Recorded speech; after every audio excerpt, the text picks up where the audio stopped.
hacer las leyendas. Bueno, las leyendas están en español, pero nuestra palestrante va a hablar en portugués mismo. Bueno, Carol, está em casa, Carol. Parece Tá, uma bolinha vermelha. É sinal que está gravando mesmo, né? Então, vamos lá. Então, olha, pessoal, eu acabei, assim, tem slides de 2 apresentações, a ideia, então, é conversar mesmo um pouco com vocês e falar um pouco o que tem de genética de toque, e depois também trazer um pouco o conceito, né, por que é interessante esse estudo que a gente está fazendo. Eu queria, assim, como é que está a base de genética do grupo? Tem alguém que já trabalha com genética? Tem, mas não está aqui ainda. A gente tem um geneticista que é professor da faculdade. É verdade, eu lembro. O Rafael Rosa, mas hoje eu acho que ele não pôde entrar. Ele tem participado das reuniões, acho que faz umas 2 que ele não consegue vir, porque eu acho que ele tem as tarefas dele da faculdade lá, né? Tá. Mas então, ele sabe muito mais do que eu.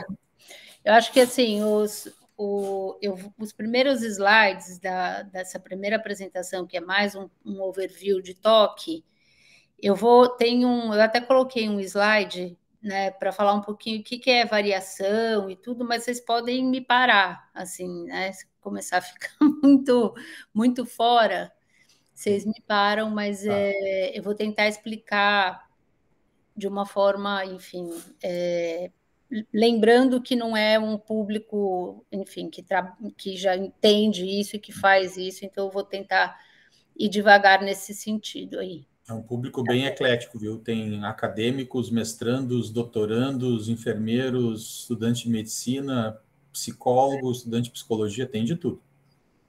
Tá. Se vocês quiserem interromper e fazer perguntas, porque quando a Carol começar a compartilhar a tela, ela não vai nos enxergar, provavelmente. Não Mas tem aí vocês podem... que talvez eu enxergue, não? Quer ver? Só se tu fizer 2 vezes, 2 entradas, eu acho. Deixa eu ver. Mas aí vocês podem botar no chat ou simplesmente levanta a mão e pergunta, né? Vocês conseguem... Eu consigo ver vocês, só que, na verdade, eu não consigo... Para compartilhar a tela, tu não consegue nos enxergar. Entendi. Então tem que parar, né? Porque eu não estou... More options. Deixa eu ver aqui. Tu compartilha e aí quando eu o pessoal tiver... aqui tela inteira, Windows ou... Vai tentando, uma delas vai dar. Eu também nunca sei qual é. Geralmente é a tela inteira. Porque a tela inteira eu não vou... PowerPoint? Agora, a gente está começando a ver, mas tem que começar... Vocês estão vendo o quê? Vocês conseguem... Se eu mudar aqui, não dá, vocês não conseguem ver minha tela, né? Não, acho que você tem que abrir o PowerPoint e depois compartilhar. Tá. A gente ainda não vê o PowerPoint, por exemplo. Vocês não veem, né? Não. Talvez tenha que sair e entrar de novo. Stop. Tá acostumada com o Zoom, né? Eu vou com a tela inteira, daí eu acho que vai ser melhor, né? Acho que sim. Vamos ver agora. Vocês conseguem... Agora estou tentando.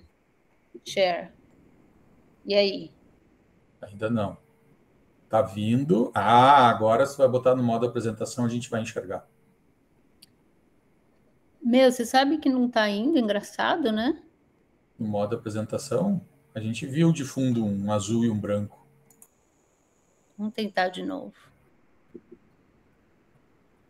Deixa eu me lembrar. Uma janela é só quando tu tá no Google Chrome. Eu acho que é a tela inteira. Nossa, mas não vai? Que estranho, né? Eu tô com a minha apresentação aqui. Então, agora se tu botar no modo apresentação, a gente vai enxergar. Vocês estão vendo? Fechou. Perfeito. Tá. Então, essa é a primeira apresentação, né? Assim, eu vou falar um pouquinho dessa. E foi uma apresentação até que eu fiz, né? Uma parte dela eu fiz aqui.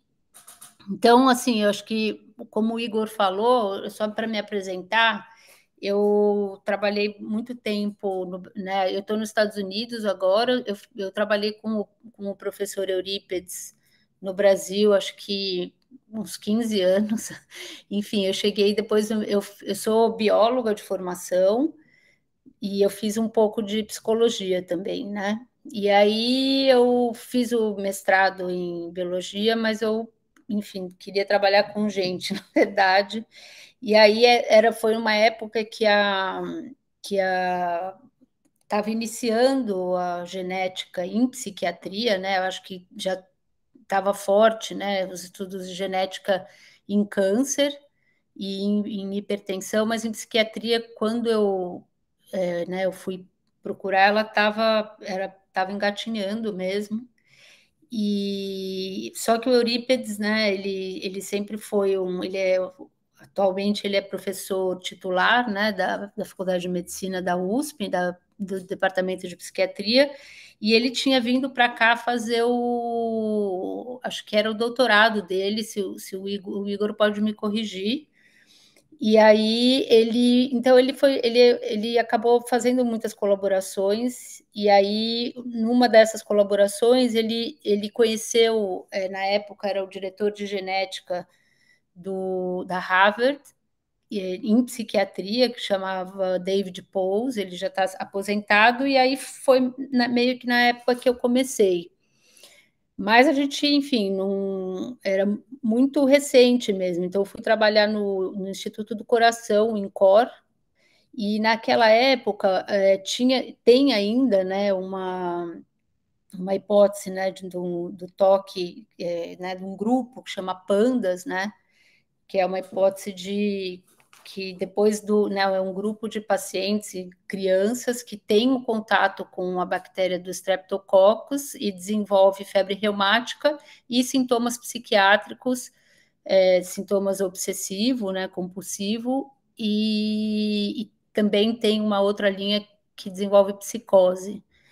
E nessa época tinha uma pós-doutoranda, Ana Roni, que trabalhava com o Igor, ela era o pós-doc dela, tentar investigar essas famílias de febre reumática que tinham casos, né, com toque.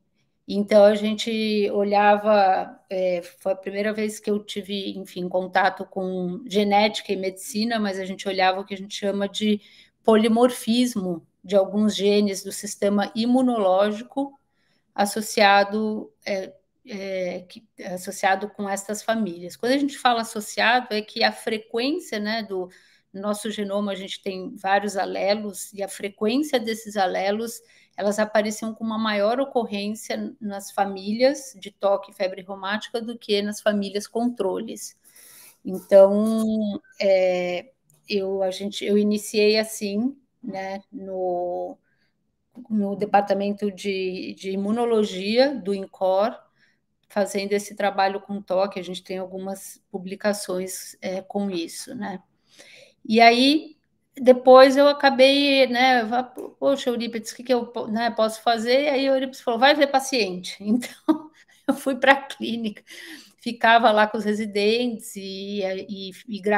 né, o Eurípides tinha várias fitas de pacientes, então eu falo que minha formação ela foi, né, eu tive bastante contato, e nessa época eles tinham um consórcio, né, que é não sei quem daqui conhece, mas que o Igor publicou bastante, né, que era o CITOC, que foi uma coleta de 1.000 pacientes com toque, e que isso gerou até hoje, né, a gente tem feito artigo com esse banco de dados. E aí, enfim, depois disso eu comecei a, né, tentar pesquisar mais, né, sobre a genética do toque. Fui um pouco para o Acer Camargo, né, também entender o que estavam fazendo com câncer.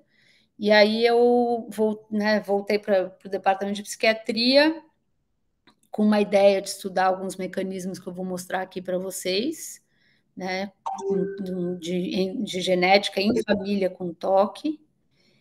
E E aí, enfim, eu acabei indo fazer meu doutorado de sanduíche na Yale, e voltei para o Brasil, e agora aí acabei ficando um pouco no Brasil, voltei por umas questões familiares, e aí agora estou aqui.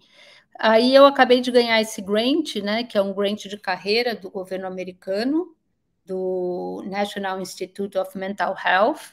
Então, é um grant que o governo investe, né, paga o seu salário, investe nas suas pesquisas,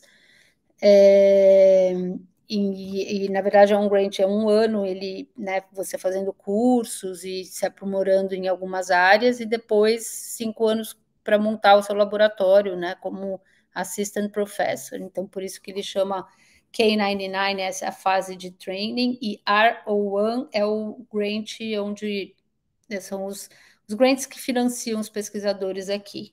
Então, eu estou aqui no departamento de psiquiatria do Icahn School of Medicine, Mount Sinai, em Nova York, tá? Eu só quero tirar aqui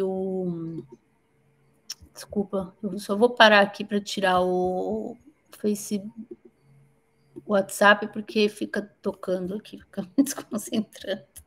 Vocês conseguem ver a tela?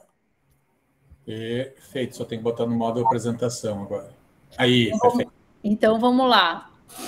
Eu fiz assim um sumário, né, uma parte então que eu vou falar aqui, mas o que eu acho interessante, eu acabei deixando, né, isso daqui porque eu acho que quando esse estudo que a gente está se envolvendo, né, e então assim é o latino que é o estudo maior, mas também tem esse grant meu que eu acabei de colocar para vocês. Eu acho que uma grande, né, assim, para fazer estudos de genética em psiquiatria, a gente teve um boom, né? Os primeiros estudos eram aqueles que eram de gene candidato.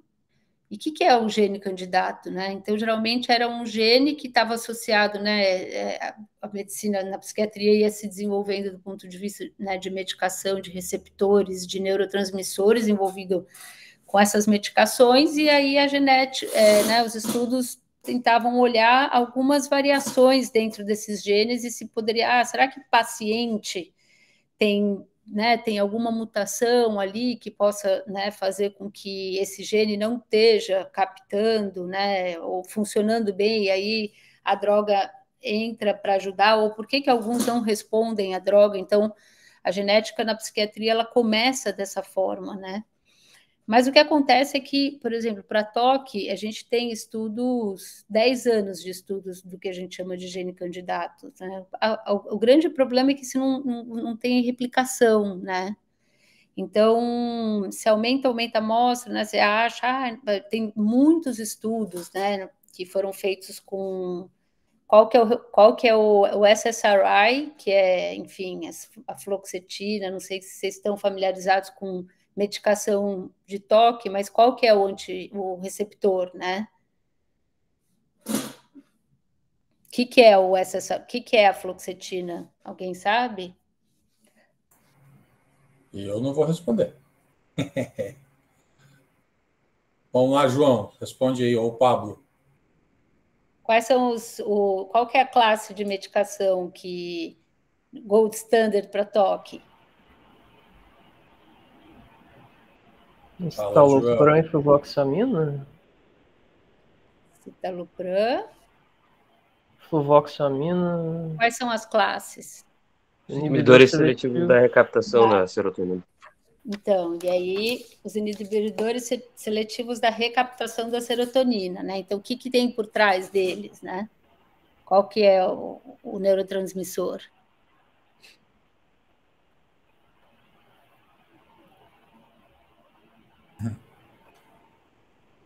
Qual que é o receptor? O que acontece lá no cérebro quando você dá a medicação? Então, cara, eu não tenho muita certeza do que acontece ainda, embora eu já tenha estudado bastante.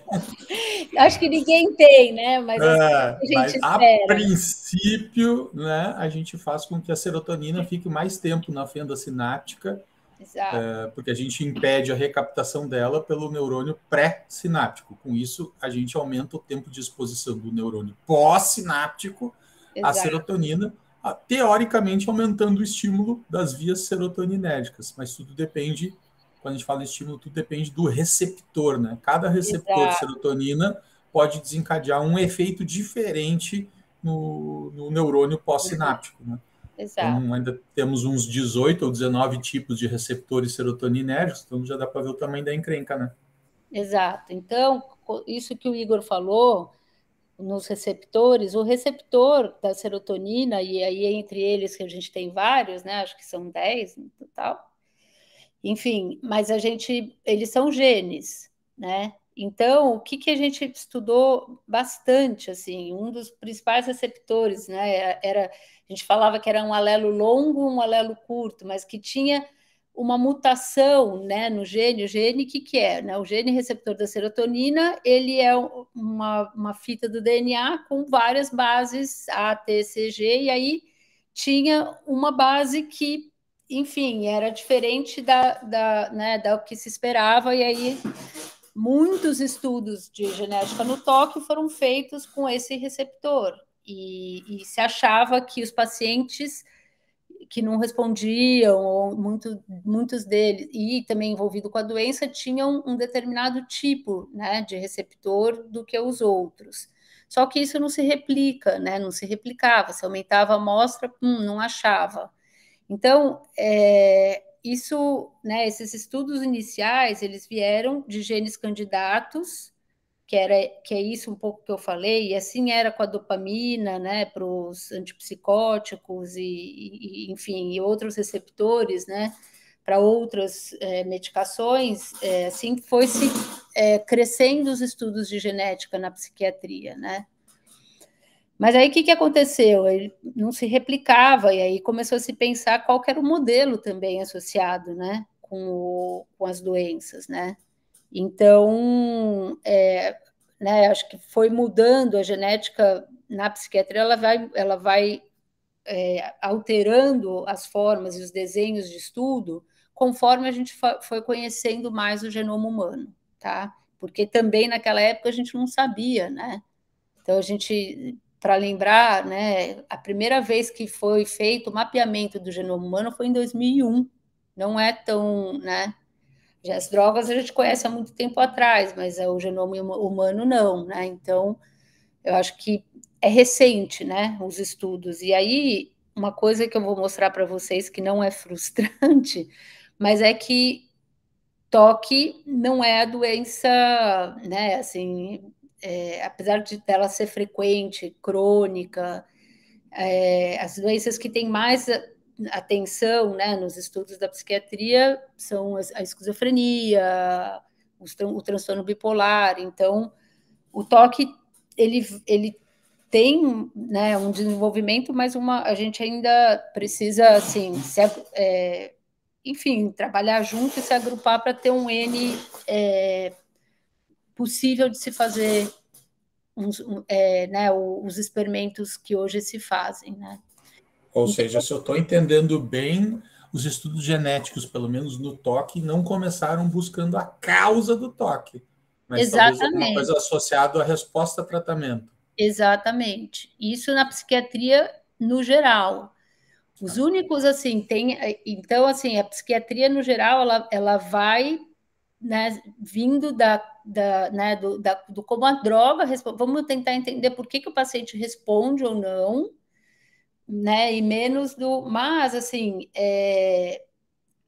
por outro lado, meio em paralelo a isso, tinha os estudos né, dos cromossomos, né, nas grandes deleções e duplicações, que são mais envolvidas com as síndromes, né, que a gente chama de monogênica. O que é mono? Um gene é a causa, né, como síndrome de Down e algumas outras síndromes.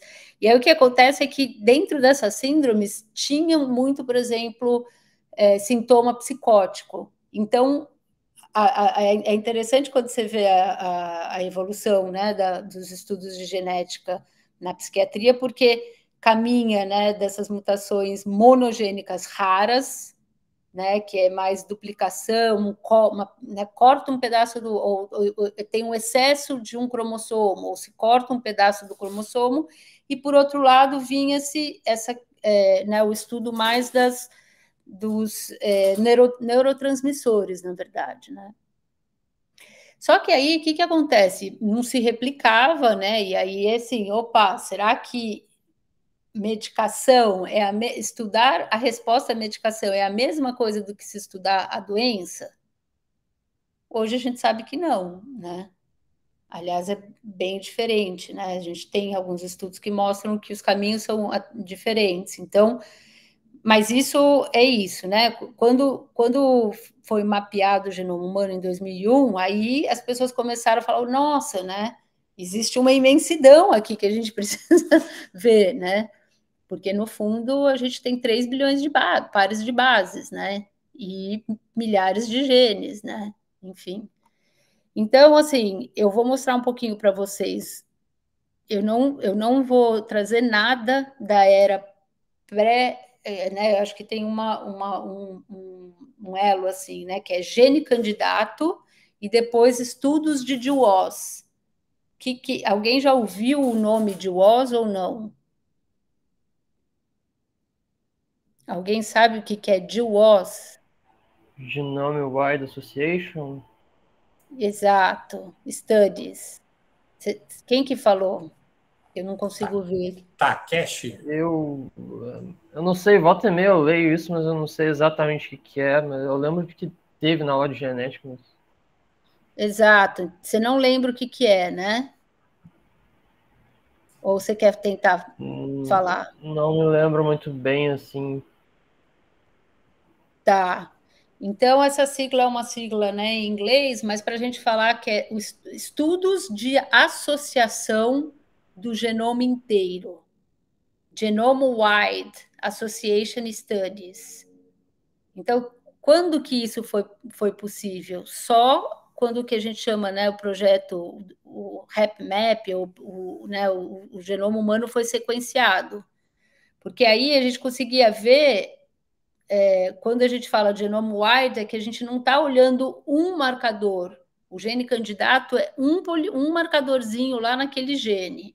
A gente passa a sair desse approach, né, para olhar o quê? O genoma inteiro, né? Agora, é óbvio que, por exemplo, hoje em dia, a gente tem tecnologias muito maiores do que em 2001. Em 2001, a gente é como se, né, o que acontece? Você vai montando o genoma, né? Tanto é que, por exemplo, nos experimentos que a gente faz hoje em dia, né, e os primeiros eram de microarray, eu até sempre dou esse exemplo. Pensa que o nosso genoma, né, enfim, o nosso genoma, quando a gente faz lá a extração, você até vê, parece né, uma hélice, uma bolinha, né? Que se você puxa, ela é o quê? Ela é dupla hélice, são duas linhas, duas fitas, né? E a conformação do cromossomo, como ela é, que a gente é de 22 cromossomos, ela é, na verdade, numa fase né, de divisão celular, onde eles se centralizam e aí você consegue tirar uma foto, que é o cariótipo, mas nada mais é do que uma fita que se organiza, né, no núcleo da célula. Então, a gente tem esse núcleo da célula, mas a primeira vez que tentaram montar, então a primeira ferramenta que foi feito era exatamente, né, o que eu falo. Pensa num prato de macarrão, sabe o espaguete, que é um monte de fitinha?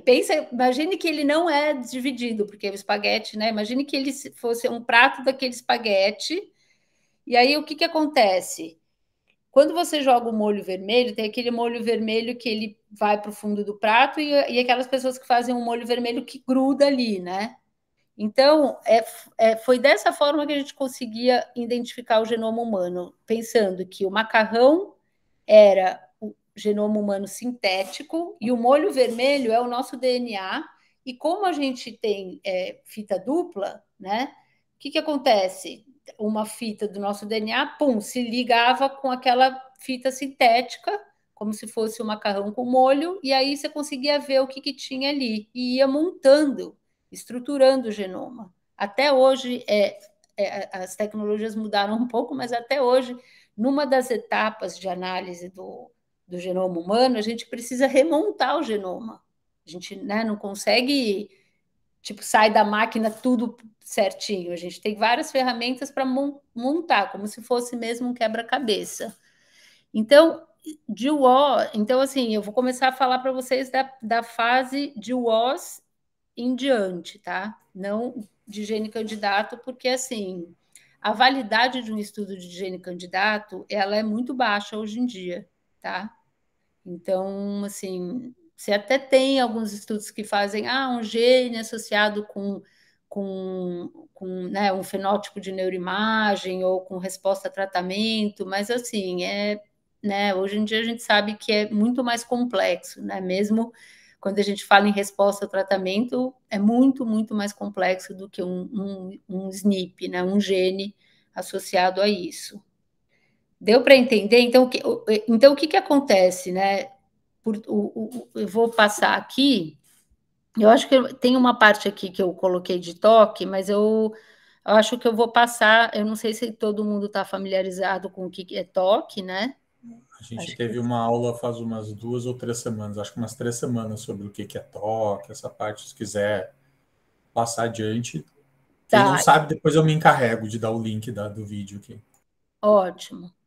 Então, eu já vou direto para cá, falando um pouco, antes de chegar do DWOS, né, o que eu estava tentando falar um pouco com vocês, que é assim, quando eu coloquei nesse primeiro slide aqui, né, só uma parte antes de falar, a gente fala que estudos de família e de gêmeos, eles mostram para nós que o toque tem uma contribuição genética, né? E o que a gente chama de herdabilidade é aproximadamente 40% a 50%. Tá? O que é herdabilidade? Alguém arrisca?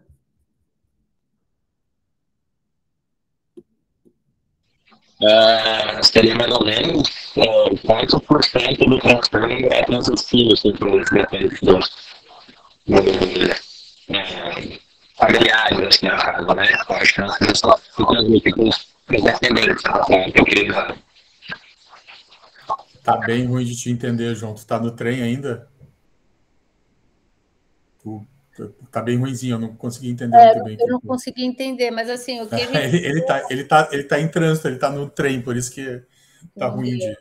Mas assim, a herdabilidade seria o quanto que a variância genética explica da variância fenotípica. Então, é o quanto que a genética, né? O quanto que é exatamente isso a fórmula, o quanto que a variância genética explica a variância fenotípica, né? Então, assim, os estudos iniciais falavam de 40% a 50%. Um estudo que saiu em 2022 no como é que chama?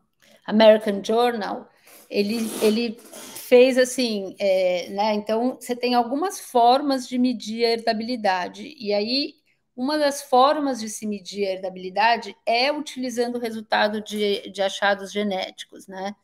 E aí, aqui é um pouco complicado essa tabelinha, mas o que é importante, assim, a gente vê o que ele fala.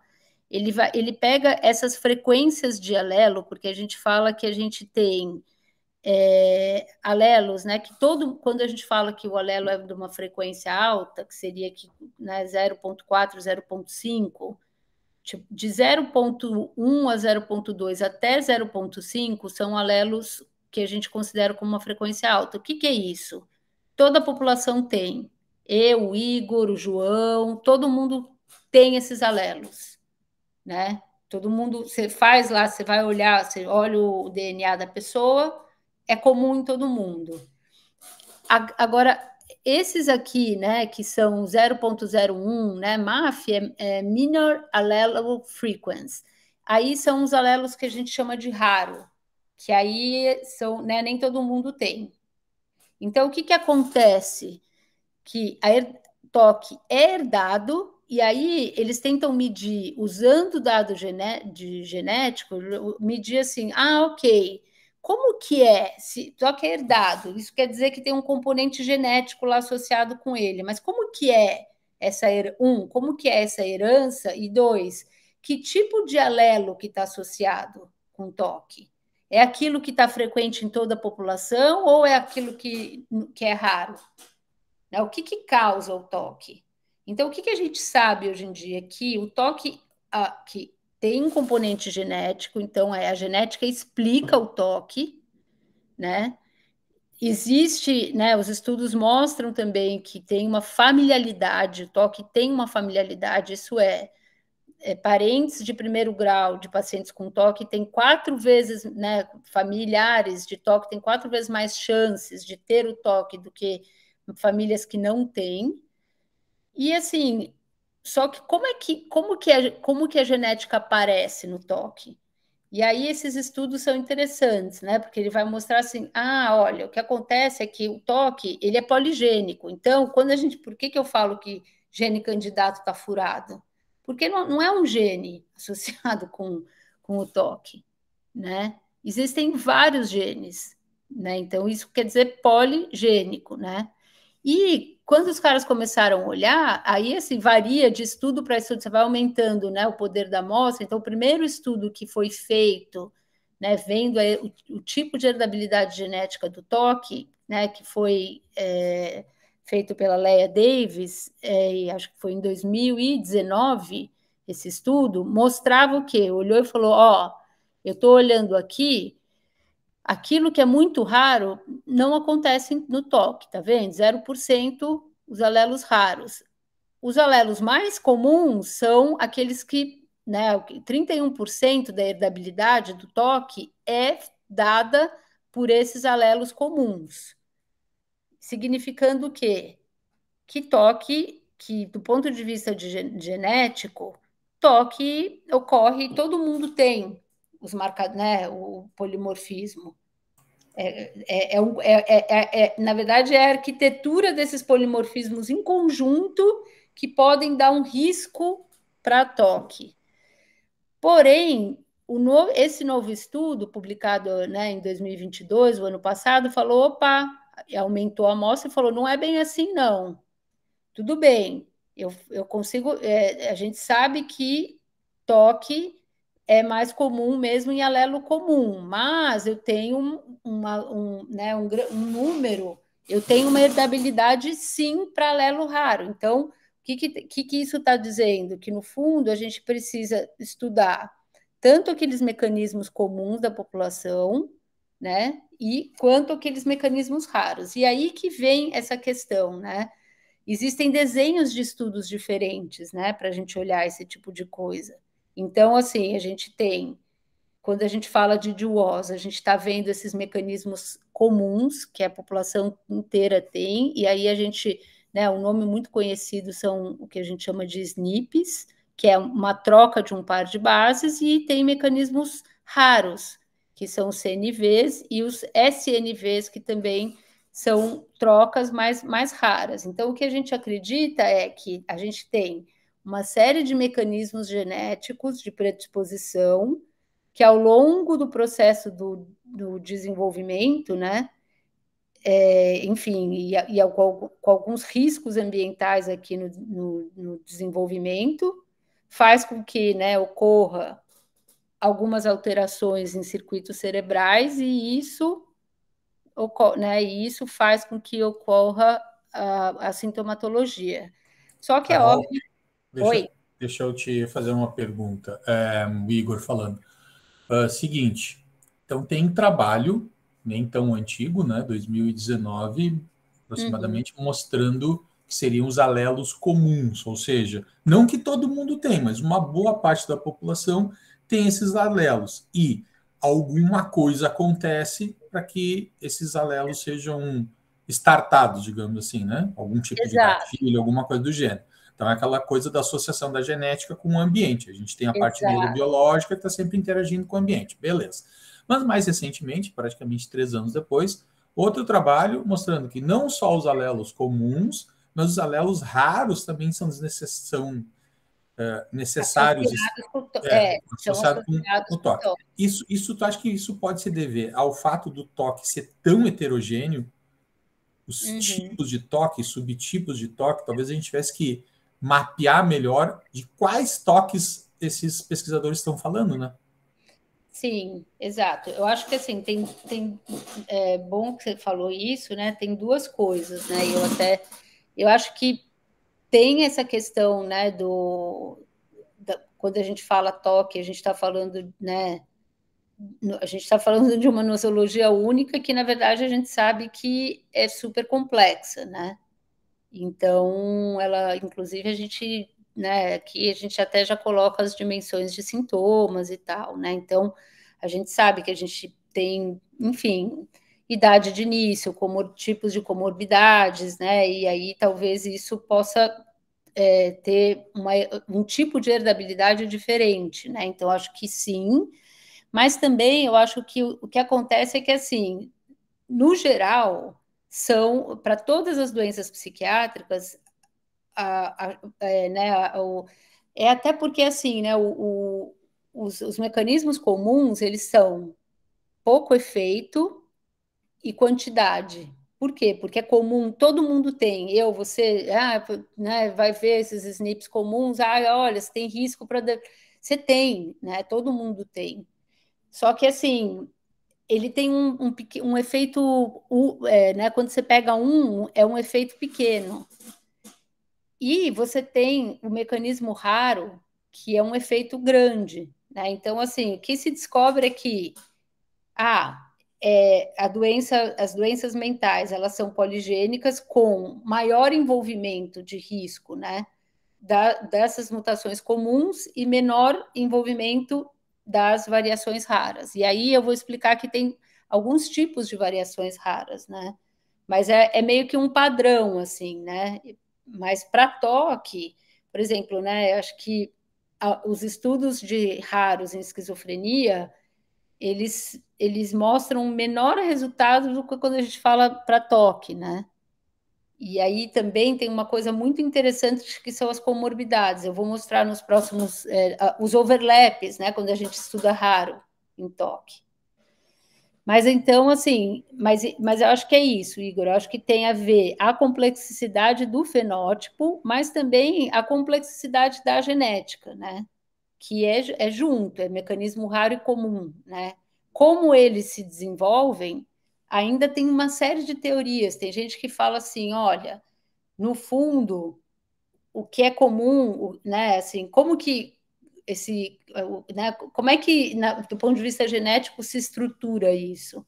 Aí tem gente que fala, não, olha, os SNPs comuns são aqueles que de verdade são envolvidos com a doença, e os raros são aqueles que fazem você ativar os mecanismos comuns, né?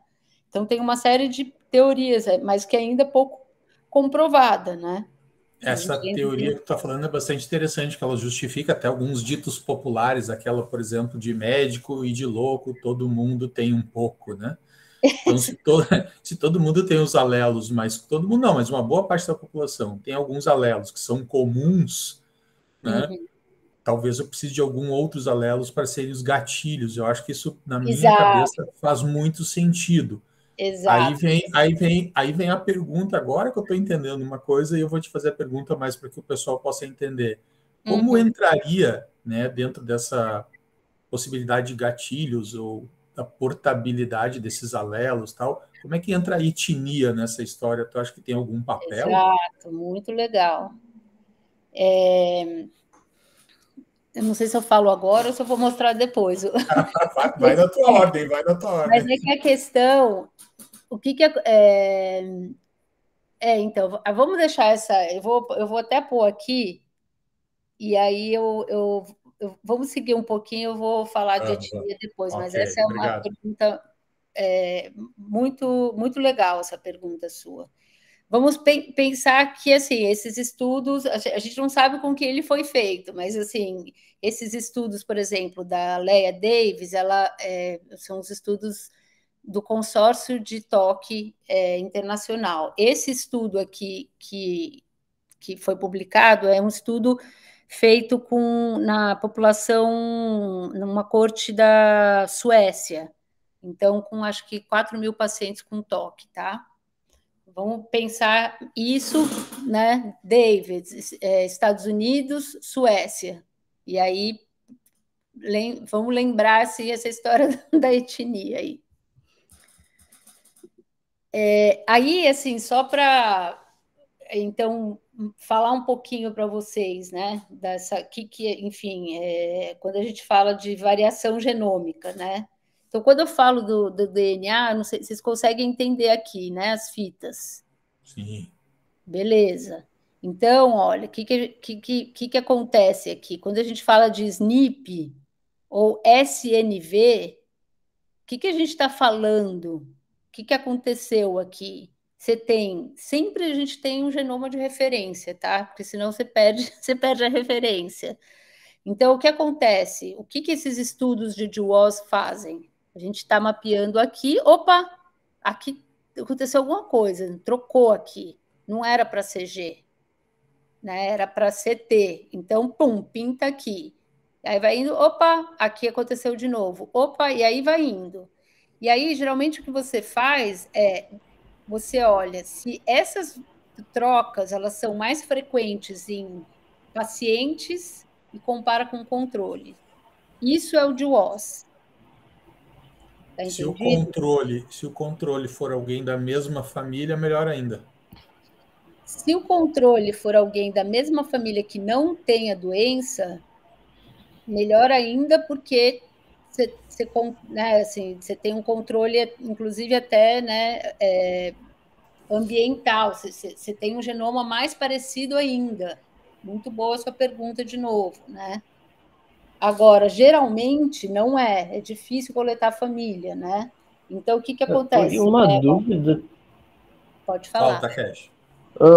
Ele leva também, o DWOS, ele olha todo o genoma, tipo, eu me lembro que tem aquela parte lá, o exon, que é transcrita, e o intron, que não serve, que é descartada, e o DWOS leva tudo isso em conta? Ou não? Foi bom que você falou não serve, porque esse é o grande dogma da biologia, que não fale mais isso nunca mais, hein?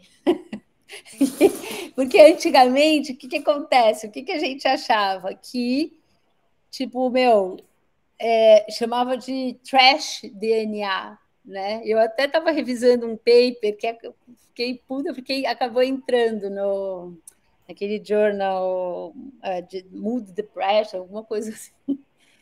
E aí a menina falava do junk DNA, né? E aí, a gente não existe mais isso, né? Mas a sua pergunta foi ótima, porque assim, o que acontece, né? Quando foi feito o DWOS, na verdade, né? Pensando lá quando eu falei que né, o array, a tecnologia genética para ser feita com DWOS, quando o macarrão que eu falei é como se fosse essa fitinha aqui, né? Então, o que acontece? O chip de DNA, ele é um monte de bolinha que vai representar isso daqui e onde o nosso DNA vai se ligar, tá certo?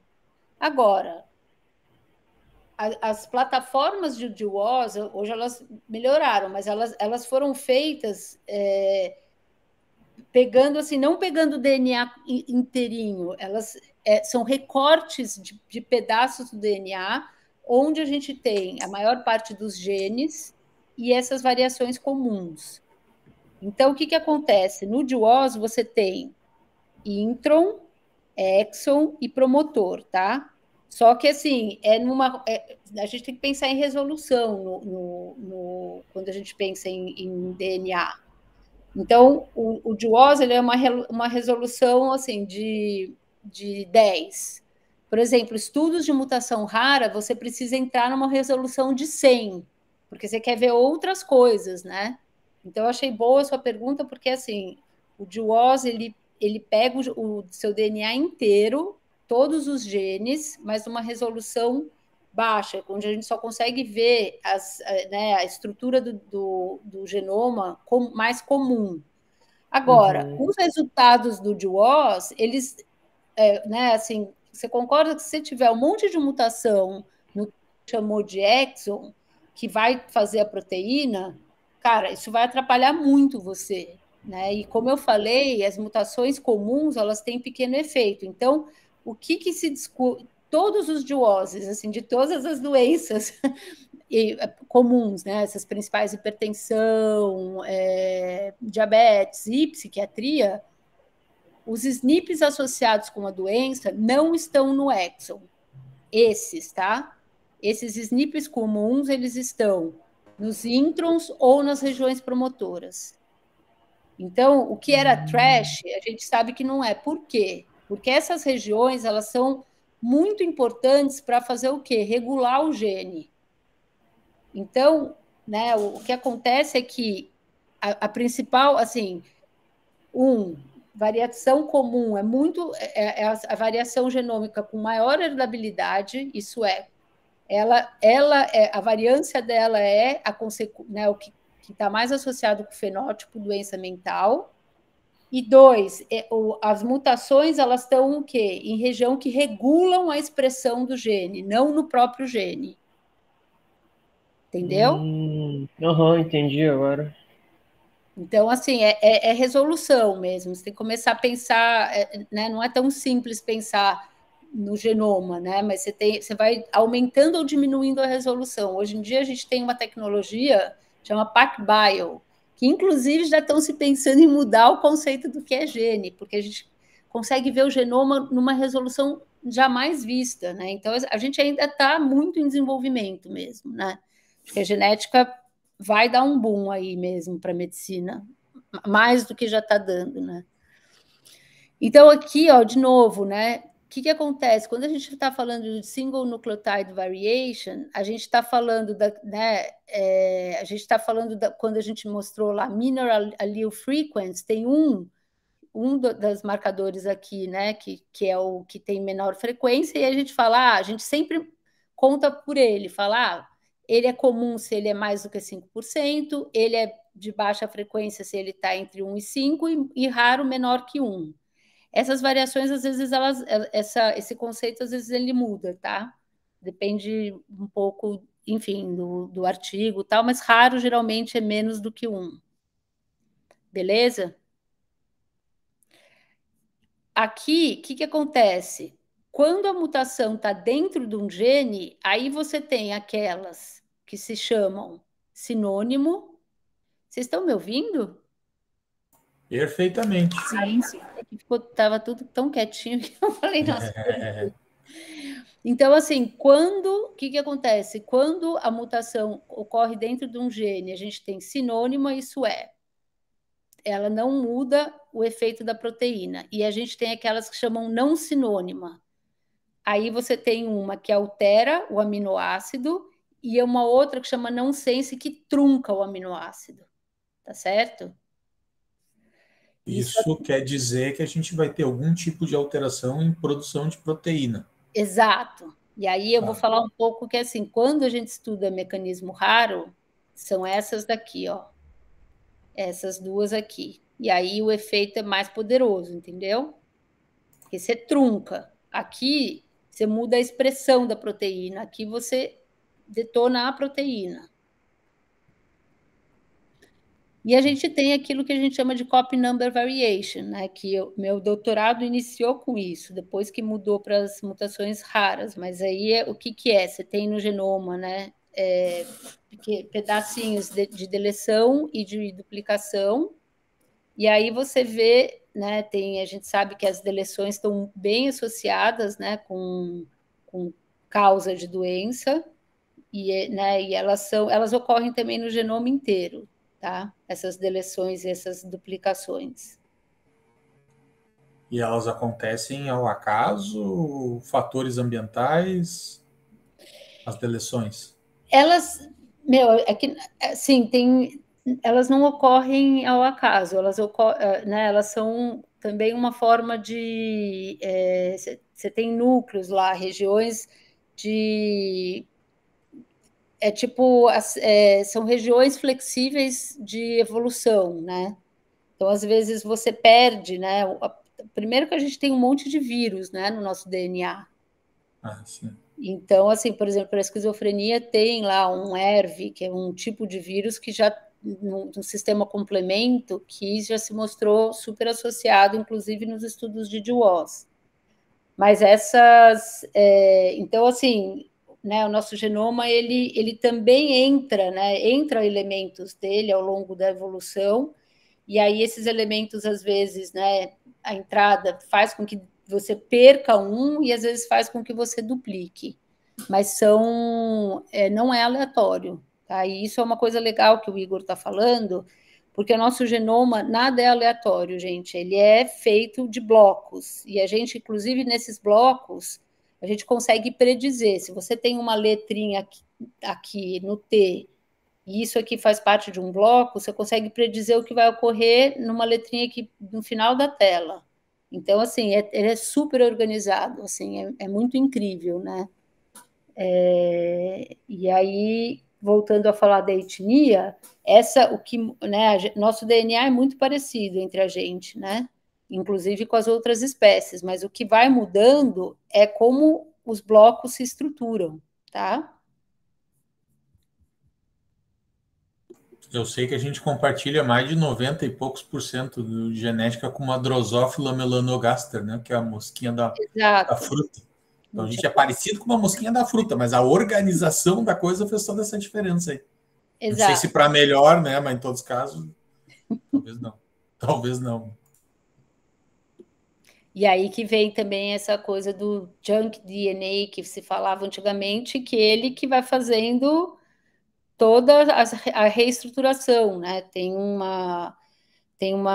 alguns estudos, eu não trouxe aqui, mas a gente pode aos poucos eu posso ir, né? A gente pode ir fazendo algumas aulas assim, né? Sobre genética, mas né, eles estudaram o cérebro de 400 pacientes com esquizofrenia, 400 bipolares e 400 com autismo. E aí eles foram ver o que diferencia, na verdade, não é nem essas letrinhas tal, é o que a gente chama de isoforma. Isso é quando você vai cortar o DNA para fazer, né, toda aquela parte da transcrição, que alguém, nem lembro quem foi que falou que joga fora, esse processo se chama splice. E aí, dependendo se tem uma mutação ali ou como ele corta, você tem isoformas de proteínas diferentes. Então, o que ele dizia assim, o nosso DNA é muito igual, o que acontece é a isoforma, que vai variando, né? Então, é bem complexo mesmo, né? Bom, genética de toque. Então, de novo, variação comum, eu estou falando do quê? Qual que são os estudos? O americano e o sueco. Variação comum, qual que é o tipo de estudo? DWOS. Maravilha. Então, o DWOS ficou conhecido... Carol, só para tu saber, quem falou foi a Aline, tá? Lá de Salvador. A Aline, aí não vale. Pô, eu achei que eu valia. Eu demorei, eu dei tempo para o pessoal responder antes. Vale. Tudo vale. Então, o que acontece? Variação comum, como eu falei, são os estudos de Genome Wide Association, que a Aline falou. E aí esse plot ficou muito famoso, né? O nome dele é Manhattan Plot. Né? E aí, assim, eram as luzes, né, dos prédios de Manhattan, né? Se você tiver, né, aqui, enfim, em New Jersey, você olha Manhattan, aí você consegue ver. O skyline de Manhattan, sim. O skyline de Manhattan. Alguém quer tentar interpretar esse plot? Olha, se cada pontinho daqueles é algum tipo de associação ou sujeito, eu não sei. Mas a gente vê ali quando a cor está mais consistente, assim, mais nítida, provavelmente é mais frequente. E aqueles pontinhos que estão subindo mais para cima, lá tem uma linha horizontal ali, mostrando os que estão bem acima, são talvez os mais raros, os mais outliers, né? Não sei se é isso. Alguém mais quer tentar? A Aline vale também. Quer tentar, Aline? Ou posso falar? Acho que eu posso falar, né? Então, o que é? Hã? Toca, mulher. Vou tocar. Então, aqui, ó, do 1 ao 21, né? 22. Do 1 ao 21, 22, o que seria? São os cromossomos que a gente tem. Quantos cromossomos a gente tem, Igor? Depende. 22, né? E tem os 46. sexuais, não tem? Isso. O que Tá. acontece é que nos estudos de Tem os Duos, sexuais. como a gente tem algumas variações, né? O cromossomo Y é crazy, assim. E a gente tem, então, assim, geralmente a gente estuda os cromossomos autossômicos, que a gente chama, que são aqueles que não são sexual, né? Tira os sexuais, e a gente faz o Duos ali. Então, aqui a gente está falando no cromossomo 1, cromossomo 2 até o 21. E aí, esses pontinhos aqui são todos os alelos que estão no cromossomo 1. Cromossomo 1, de novo, né? Lembra que eu falei? Na verdade, o nosso DNA é uma fita imensa que se distribui ao longo de 23, né, cromossomos em um período da divisão celular. Então, no cromossomo 1, a gente tem milhares de genes, né? Na verdade, a gente começa com cromossomos maiores ou menores, assim, eles variam, né, de tamanho. E aí, então, o que acontece? Todas essas bolinhas aqui que o Igor falou são alelos e a frequência desses alelos aqui, né? Então, aqui é o log do p-valor. O que é? Então, você tem uma comparação, como eu falei, caso e controle. E aí ele vai mostrando se essa frequência de ocorrência em caso e em controle, né, qual que é o significado, qual que é se existe uma diferença ou não. Quanto maior você passa aqui, a gente tem, né, o que acontece é que como a gente faz milhares de associação, imagina que a gente tem 30 mil mais, assim, mas imagine 30 mil alelos no nosso DNA. Aí você vai. A pergunta é: vamos ver se um desses alelos ocorre com maior frequência em caso do que controles. Você pode, quando você faz um teste de associação, né, por vez. Então, o que acontece? Como você tem 30 mil, você faz 30 mil testes de associação. Então, o que acontece? Né, teoria da probabilidade. Cara ou coroa. Se você joga uma vez, a sua probabilidade de acertar ela é X, mas se você joga 15 vezes, você tem maior probabilidade de acertar, concorda?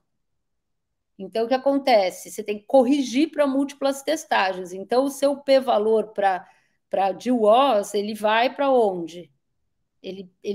Né, você corrige para a quantidade que você tem, você fala que você só alcança quando ele é 10 a menos 8. Então, o que acontece aqui? Todos esses pontinhos são vários alelos que a gente está comparando, né, caso e controle, e aqueles que chegam, né, que são esse que o Igor falou que são os outliers, são aqueles que são mais significativos, isso é, casos têm mais do que controle. Só que para o DWOS, o seu threshold, ele é alto, né? Então aqui ele está associado, mas ele não alcançou o threshold, tá certo? Isso que a Carol está falando, pessoal, é uma questão estatística, né, de probabilidade. Então, assim, geralmente a gente tem o valor P de 5%, né, 0,05. Mas de tanto fazer associação, de tanto dar tiro e simplesmente ter a sorte de acertar ao acaso, a gente tem que aumentar a régua, né, como se fosse literalmente, né, Carol, régua de salto em altura. Né? Se eu quero pegar o melhor de todos, aquele cara que realmente sabe pular em altura, boto a régua lá em cima e só vai passar quem é o campeão. A analogia que é bem parecida, né? Para eu subir a régua, na realidade eu tenho que diminuir muito o valor do P. Então tem toda uma conta que a gente pode fazer para que esse P seja realmente expresse a realidade e não seja simplesmente expressão do acaso. Então não vai ser 5%, como a Carol falou, é 10 na menos 8, nem sei quanto por cento é isso, mas dá um milionésimo, um décimo milionésimo. 10 a menos 8 está aqui. É 0,00000, né? Então, é como se fosse as correções... E tem algum pontinho lá em cima? Tem algum acima da linha vermelha ali? Não. Tá, não tem.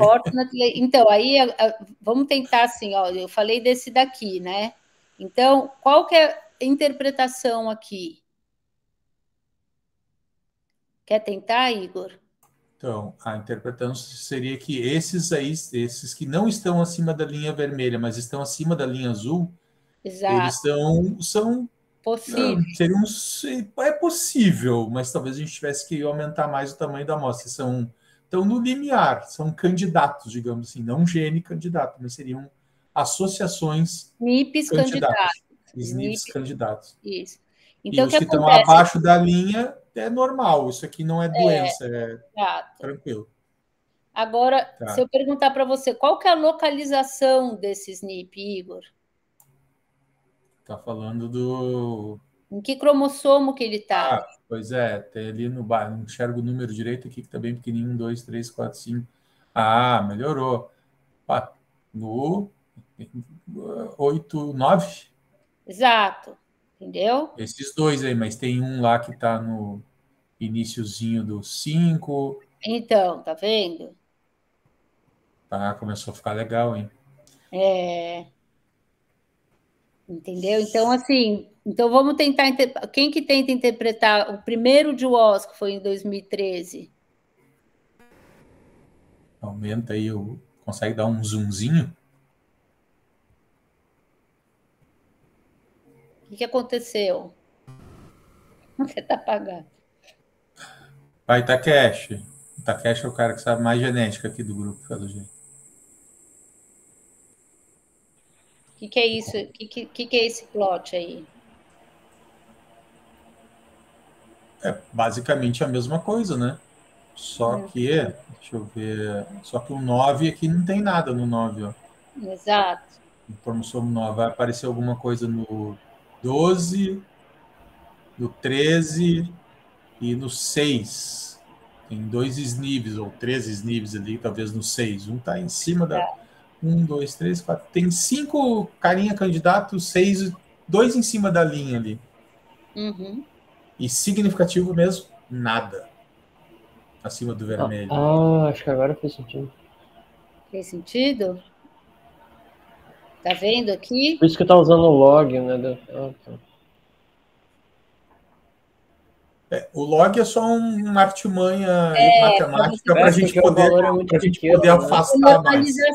Assim, isso, para a gente poder afastar melhor o desenho, para a gente poder perceber as diferenças, a gente faz uma artimanha matemática que é um logaritmo. Aí a gente consegue ver melhor essa distância, senão as distâncias seriam, na plotagem, seriam muito próximas, a gente não distinguiria. Visualmente seria feio de ver. Então o logaritmo serve para isso, para a gente conseguir dar uma aumentada nessas distâncias entre os pontinhos ali. Ou seja, mas nesse primeiro aqui já mudou, já não são os mesmos, entre aspas, candidatos. Isso que é o problema quando você não atinge o, né? A gente pode pegar tem um, posso trazer da próxima vez, mas é bonito de ver o esquizofrenia, né? Vai aumentando a amostra, você vai vendo, né? Os pontinhos crescendo, saindo do 10 a menos 6 e indo, né? E outros que eram só vieses, né? Enfim. E esse aqui, E esse aqui? 2018. Só com zoom, cara. Sem zoom, nem com zoom já complica. Sem zoom, não tem como.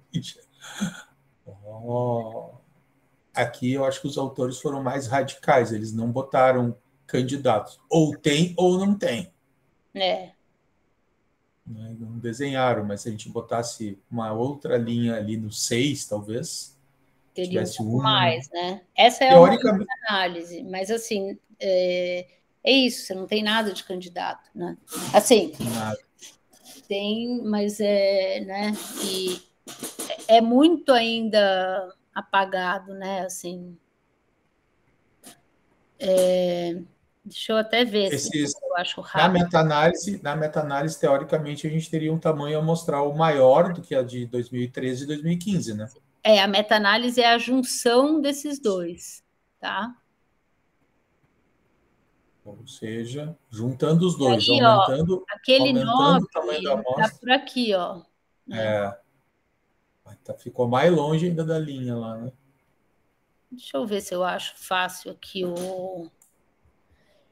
Meu, eu vou ter que sair 6h30, mas eu não sei como, são em 15 minutos. Não sei se você quer que eu dê uma corrida ou se eu volto. 6h30 para ti, né? Para nós aqui é 7h30. Não, cara, vamos indo no teu ritmo, depois a gente pode parar e um outro dia que tu tiver disponibilidade aí, também não quero abusar de ti, né?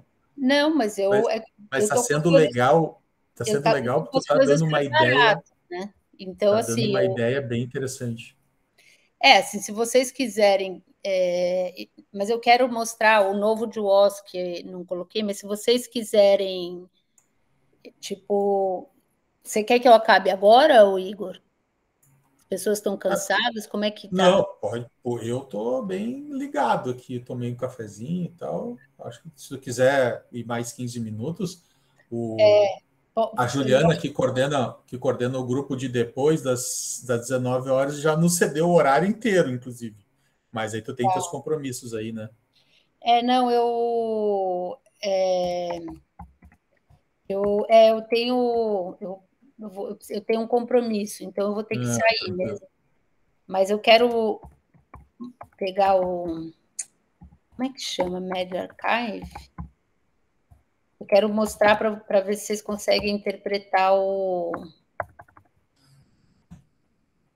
Aqui, ó. Esse é o... Na verdade, agora, os caras conseguiram 50 mil amostras de toque. O que eu acho que esse paper, eu não consegui entender até agora por que ele não foi publicado. Os caras soltaram em... Vocês estão vendo minha tela, né? Sim, perfeitamente. Os caras soltaram em 2021 e até agora não foi publicado e parece que esse aqui é 14 mil pacientes com toque. Todo mundo trabalha com toque aqui ou trabalha com outras coisas? Aqui, no pessoal que está aqui, eu tenho alguns que estão entrando no grupo de pesquisa, mas geralmente é toque, e o pessoal que ajuda o Ezequiel na suicidalidade. Ah, legal. Vamos ver. Então, esse paper está só no pré-print, mas ele não foi... Ele já foi aceito, mas não foi publicado ainda. Não foi nem aceito. Ah, não foi nem aceito. Então vamos lá. Que bonito. Agora, eu queria que vocês soubessem interpretar Manhattan Plot. Chegou a mudar a cor até, né? Ficou verdinho ali, ó. Que número é? 1, 2, sei lá que número é, mas é o 2 ou 3 ali. Ficou até verdinho, tá acima da... Mas então, ele é um cara que alcançou... Uma associação. Uma associação. Aí o que eu queria mostrar, que é legal, que naquele desenho não tá, é que assim, ó, a gente está aqui, não tá? Aí vamos aumentar a resolução. O que a gente estava vendo ali, ó, uma resolução maior é isso aqui, ó. Isso daqui, lembra que eu falei para você que o genoma não é aleatório? Sim. Ele ocorre em bloco? Isso aqui são as organizações dos marcadores. É como se fosse um bloco mesmo de correlação, né? Então, esses caras aqui, eles fazem parte do mesmo bloco, esses caras aqui não estão tão correlacionados, entendeu? Uhum. Tá, mas esse zoom que tu deste aqui, que tu tá dando mais definição, é daquela parte que está acima? Eu quero mostrar isso aqui para você. Ó, isso é o nosso genoma, pessoal. Olha, nossa, mãe. Isso aqui vai ser bem legal, Igor, porque é isso aqui que a etnia vai mudar. Acho que assim, a gente pode fazer em algumas, né, aulas, assim, porque é coisa pra caramba, mas aí acho que é legal para vocês entenderem mesmo, né? Então, o que acontece aqui, ó, isso aqui né? Deixa eu aumentar aqui. Vocês estão conseguindo ver? Sim, perfeitamente. Tá. Isso daqui é nada mais do que a bolinha que está aqui, ó. Entendi. Ó, tá vendo? RS, isso aqui é uma identidade. Todos os ATCGs que a gente tem, ele tem uma identidade, porque senão a gente ia ficar louco, né? E aí Claro. todo mundo reconhece isso daqui. Então a gente tem bancos de dados com identidades, né? Então essa é uma posição do genoma, tá vendo? Puxa. E aí o que acontece? Tá vendo aqui que isso aqui é a nossa fita? Então o que acontece? Você tem né, os seus marcadores, eles ocorrem em blocos, ó. E aqui são as correlações, ó, tá vendo? Uhum. Esses caras aqui, se você pega esse cara aqui, você prevê todos esses daqui, ó. E às vezes essa bolinha no fundo que a gente está vendo aqui, ela significa, na verdade, alguma coisa por aqui, entendeu? Puxa. Porque às vezes não é tão preciso, tá? Realmente, para a gente ler um artigo de genética e entender, a gente tem que toma tempo. Toma tempo, né? Então, o que acontece? Né, o que eu falei, aqui chama haplótipos, né? Linkage, desequilíbrio. O nosso genoma se organiza em blocos. Então, vamos voltar aqui. Saímos daqui, ó. Pum. Achou o artigo de genética com um negócio assim. Opa! Legal. Legal, né? Tem um Vai dar significado. cal. Vai dar cal. Aí, o que você faz? Aumenta a resolução, chega aqui, ó. Esse aumento de resolução é aquela bolinha verde que está mais alta lá. Exato. É aquela bolinha aqui que você começa a aumentar, e você começa a ver ela. O que está acontecendo aqui? Aí você fala, opa, nossa, chamo aqui. Esse cara aqui, ó. Ah, entendi. Entendeu? Então, tá vendo? É o mesmo plot. Aquela é a bolinha. Aquela verdinha é essa roxinha? Ou aquela verdinha aqui? Ah, não, é a essa roxinha. aqui. E aí, o que é o ponto quente, é o alelo. É o ponto quente. E aí, o que tem aqui, né? Aqui, lembra que tinha os cromossomos, ó? Sim. Vai aumentando a resolução. O que tem dentro do cromossomo? O que é isso aqui? Um monte de coisa. As identidades do não sei do que é. Dos genes. Não. Dos genes. Entendeu? Isso aqui são os genes, isso aqui são os exons, isso aqui são os introns. Então você vai falar, você pega a bolinha aqui e fala, pum! Putz, essa bolinha aqui está aqui, ó, entre esses dois genes. Entendeu? Entre o SFMB e o RFT1. Aqui, ó. Aqui. A posição é o cromossomo. Cromossomo 3. Cromossomo 3 é o que eu falei, lembra? Tem milhares de genes no cromossomo 3. Entendi. E aí fica entre... O seu marcador está aqui. Entre esses dois genes. Exato. E aqui eu acho que ela deve... enfim. Aqui é a meta-análise. Aqui é a meta-análise. Tá. Exato. Aqui é a meta-análise que ela fez. Tá. Aqui então, é outra coisa que depois a gente conversa um pouco, que é também, enfim, associações que se fazem, né? Então, por esse estudo, tem algum tipo de alteração no cromossomo 3 entre aqueles dois genes que pode mostrar alguma coisa... Que está associado com o toque. Então, se você vai lá para o... Está associado. Só que a gente não sabe exatamente o que aquela... Mas você não sabe, é porque é um espaço entre genes. Então, você lê aqui, ó, e aí depois eu vou explicar todos os métodos que se faz, que daí... Métodos, porque, né, como 14 mil OCD e 562 mil controles. Meu Jesus. Mas agora a gente está com 55 mil OCDs e aí se achou bastante, né? Mas aqui, ó, se a gente for... Vamos ver aqui. Então, ó, eles identificaram um SNP. Agora, o que acontece? Esse SNP que eles identificaram, está entre genes. Então, puta, qual que é a função dele? Entendi. Mais difícil ainda de definir a função dele. Mais se tivesse exatamente em cima de um único gene, seria mais fácil para a gente entender. Seria mais fácil, entendeu? E aí os caras começam, que aí a gente, né? Eu acho que eu vou voltar para a minha apresentação, mas aí, quando isso acontece, o que você começa a fazer? Começa a usar métodos que diminuem o seu nível de significância. Então, você começa a ver, bom, aí você faz o score poligênico, né, que aí eu acho que precisaria um pouquinho mais de tempo para explicar, mas aí você começa a fazer outras análises, né, que várias delas são, né, e que isso a gente pode fazer, por exemplo, né, a gente começa a ver, vamos ver, enfim, né, existem os EQTLs, que são, né, tipo, a gente tem vários, são SNPs que são responsáveis por regular a expressão dos genes. Então, eles começam a falar, vamos ver se o DWOS ele é enriquecido de EQTL, vamos ver se tem algum processo biológico, vamos tentar fazer, né, score poligênico, né, usando a meta-análise, tentar ver se isso prediz o toque, né?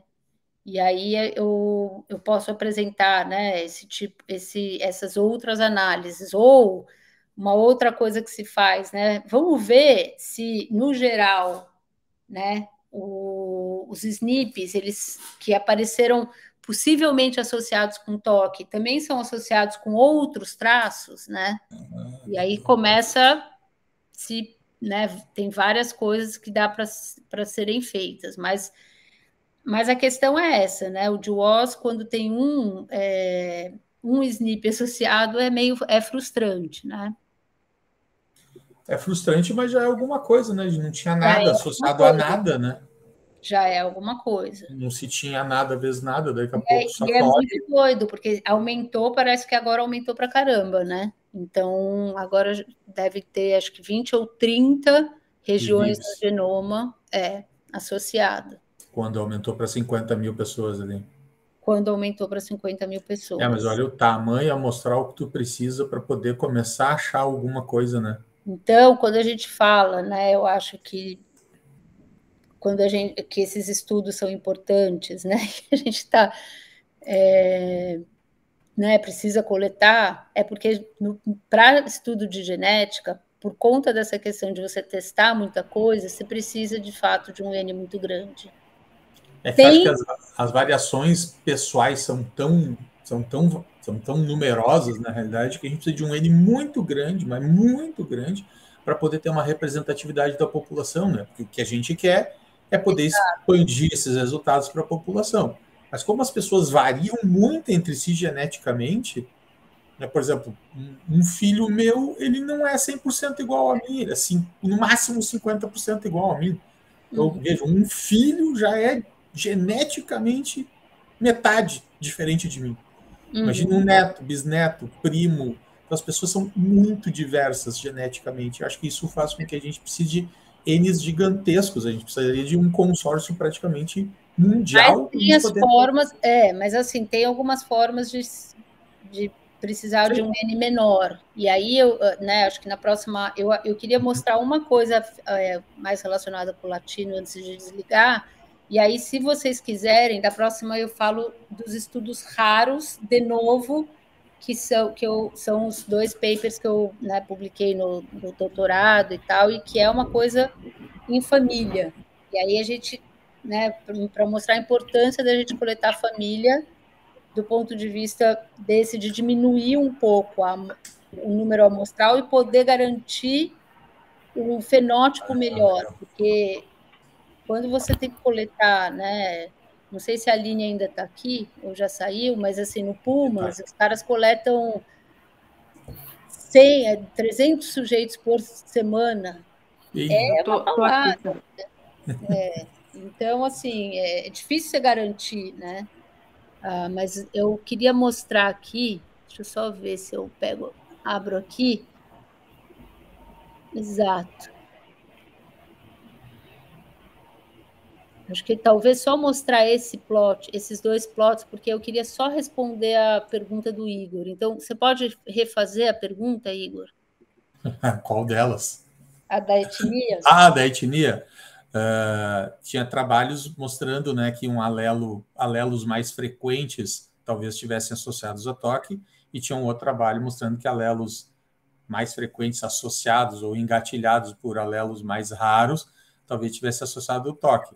E aí eu queria entender como que a etnia muda a frequência, talvez, né, desses alelos, ou como que a etnia, se é que a etnia tem algum tipo de papel na distribuição desses alelos pela nossa raça. Tá certo. E aí, eu não mostrei, a gente estava vendo agora um artigo de 14 mil sujeitos, não estava? De toque. Uhum. Sabe quantos brasileiros tinham? De autor ou de... Não, de amostra. 0. Exato. Sabe quantos latinos? Algum perdido, talvez, mexicano. Exato. Então, o que acontece? Uma das fases, quando a gente faz um estudo de associação, o que acontece, né? Como eu mostrei aqueles blocos, né? Nosso genoma é em bloco,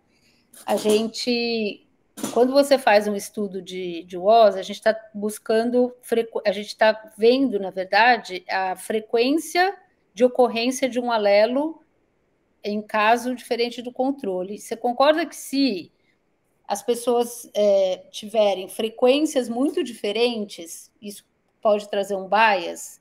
Porque, na verdade, a sua diferença não é associada com a doença, mas sim associada a diferente... a diferença dos seus marcadores no geral, né? Então, numa das fases quando você está analisando, né, os dados de DWOS, a primeira coisa que você tem que fazer é garantir que você está trabalhando com uma população que tenha uma frequência, né, dos alelos que você está vendo similar, porque senão você vai, né, fazer associação com uma coisa que é diferente, você não vai saber se isso é porque as pessoas são muito diferentes ou se é porque, de fato, caso o controle. E aí, o que acontece? Né? O que acontece é que quando a gente faz, né, um PCA, que é uma análise de principal, né, de clusters, quando você pega assim, você pega a sua população caso e pega a sua população controle, ou enfim, toda a sua população, a primeira coisa que você faz é ver como que os alelos, no geral, se distribuem, né? Então, vamos ver aqui. Talvez fique mais fácil se eu colocar aqui o desenho.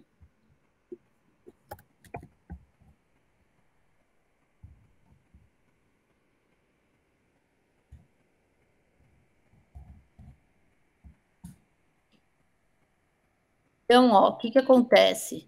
Uma coisa que a gente vê aqui, ó, é que isso daqui, vocês estão conseguindo ver ou está muito pequeno?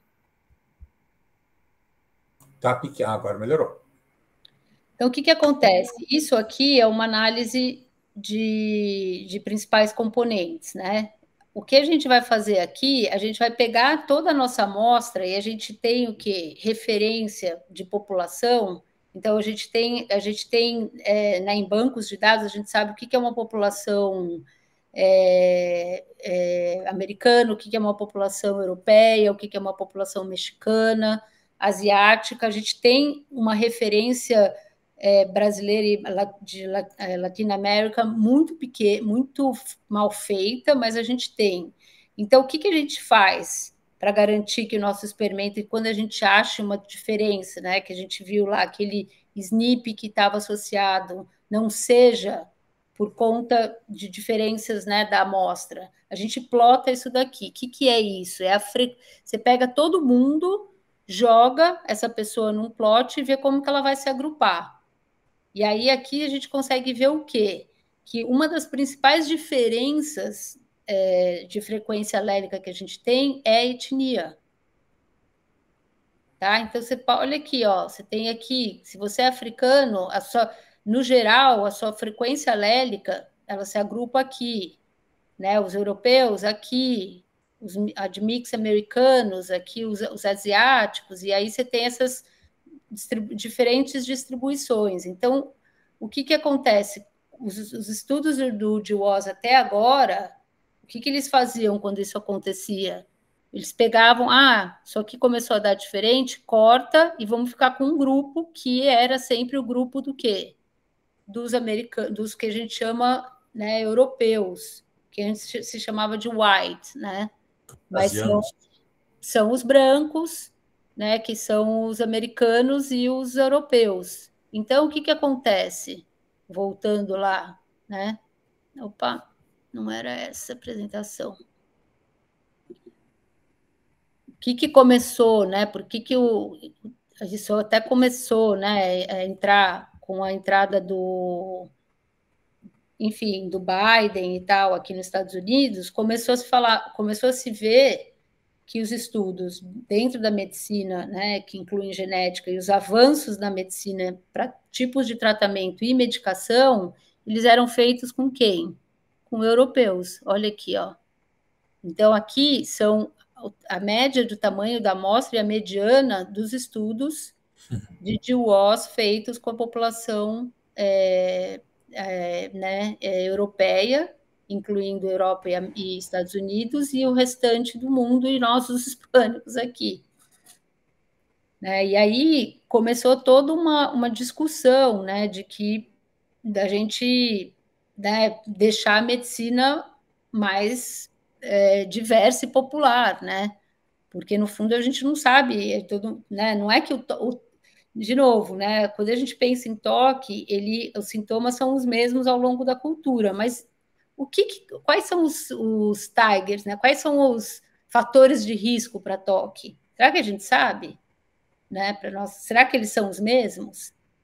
Né? Então, quando a gente fala de poligênico, será que o nosso genoma, a organização do nosso genoma é a mesma coisa que os europeus, vendo aquele gráfico que eu mostrei, que é totalmente diferente, né? Então, começou um incentivo para a gente começar a desenvolver técnicas que conseguissem ajudar, né, a incluir a nossa população, que até agora não foi inclusa.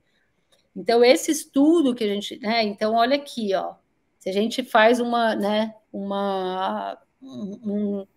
esse paper olhou tipos de estudos toque nem tem, por causa do N amostral, né?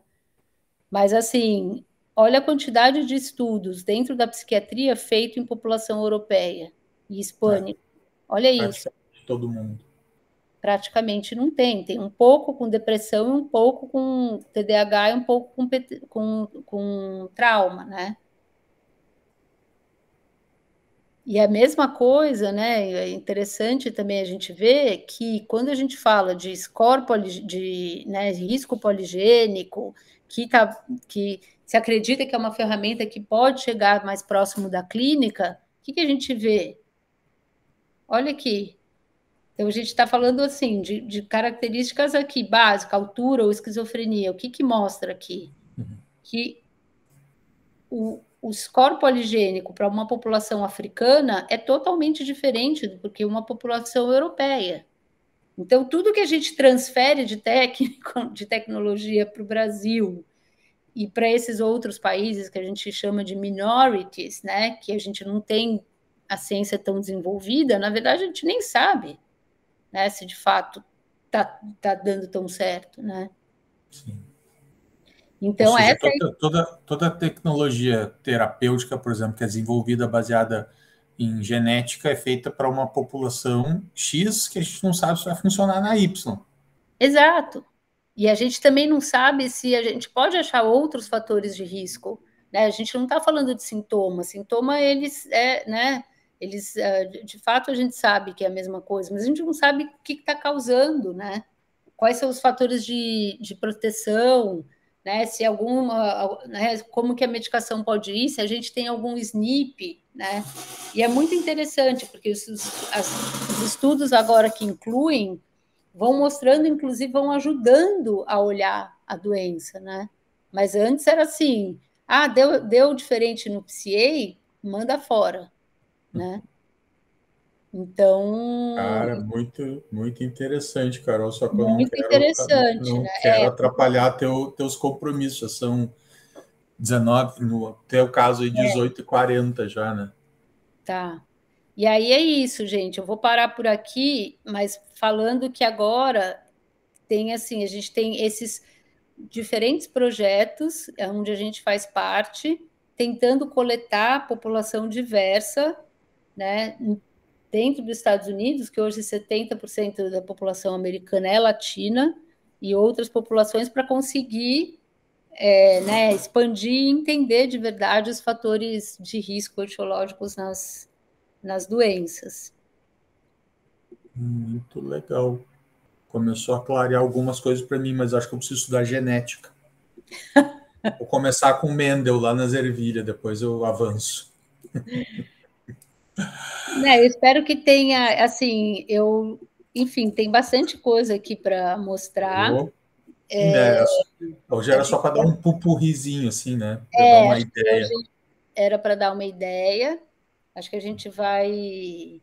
Não, vamos encerrar, porque eu sei que eu estou te atrasando a vida já aí.